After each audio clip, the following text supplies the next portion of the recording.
Christine Judd, you're National Sales Director for Crown Hotels, which seems to be growing around Australia as we speak. Yes. So tell me, how many hotels are there in the Crown portfolio in Australia now? Currently open, there's 5 hotels. Yep. We have 3 in Melbourne, which Yep. is the Crown Towers, the Crown Metropole and the Crown Promenade. Yeah. And in Perth we also have the Crown Metropole and the Crown Promenade, and we're opening the Crown Towers. Lovely. Breaking ground this year, so we're very excited about that. In 2017 that will open. Yeah.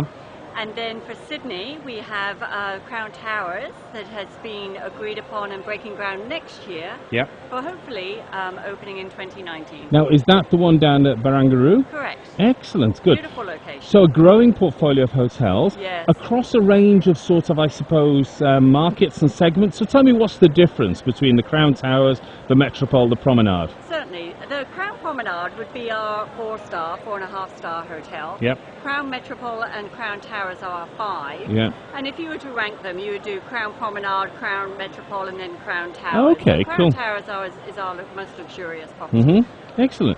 There's a lovely feel to the properties. We're staying in the Crown Metropole, which is a beautiful hotel. I do love the pool. Oh, Okay, yes, it's just everybody loves awesome. the pools, So, yes. what's different? Because I have a feeling that you're trying to create a different ethos around hotels in all the segments. So what's the message?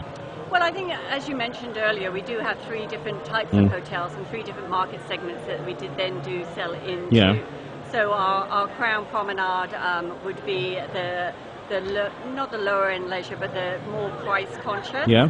And may aim more at maybe conferences and groups, or? Well, that would go into probably the Metropole. Okay, rooms. yeah. We do have a completely separate conference centre Yeah.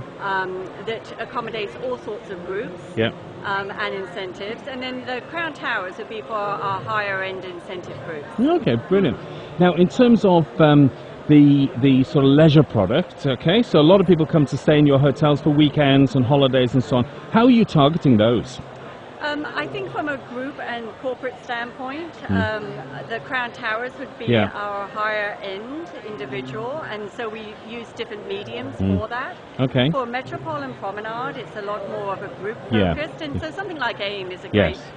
great trade show for that. Brilliant. That is And that's a great segue across into AIME, because you've got a very impressive stand here with beautiful flowers and video and Thank the you. logos, and refreshingly open. yes. That's what I like, because I don't like these crowded stands, you Yes. know? So how good has AIME been for you? AIME has been good.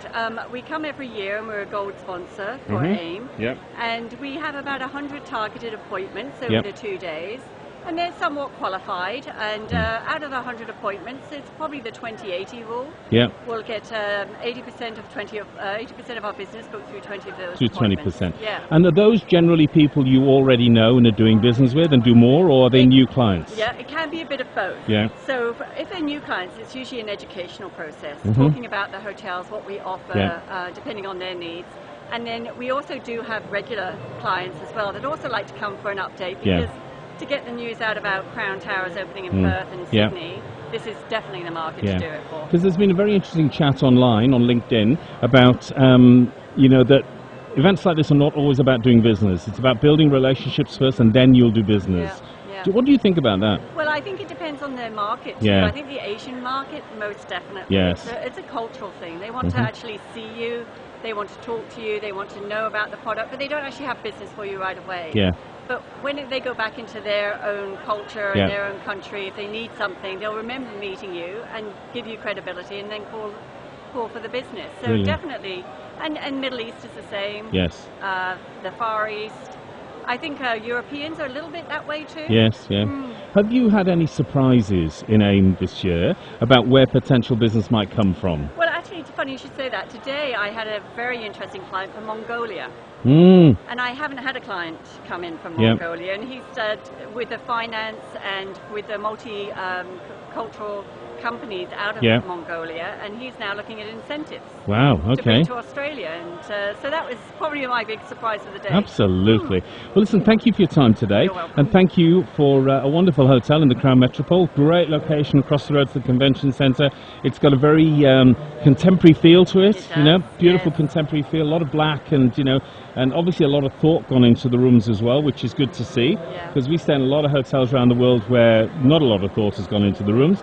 So, and right behind you we have the South Bank promenade there with the flames coming out as you go towards the Crown Towers, and there's the Crown Towers and the Crown Crown Promenade. So thank you for your You're more time than today, welcome. and we look forward to seeing you again soon. Thank you. Thank you.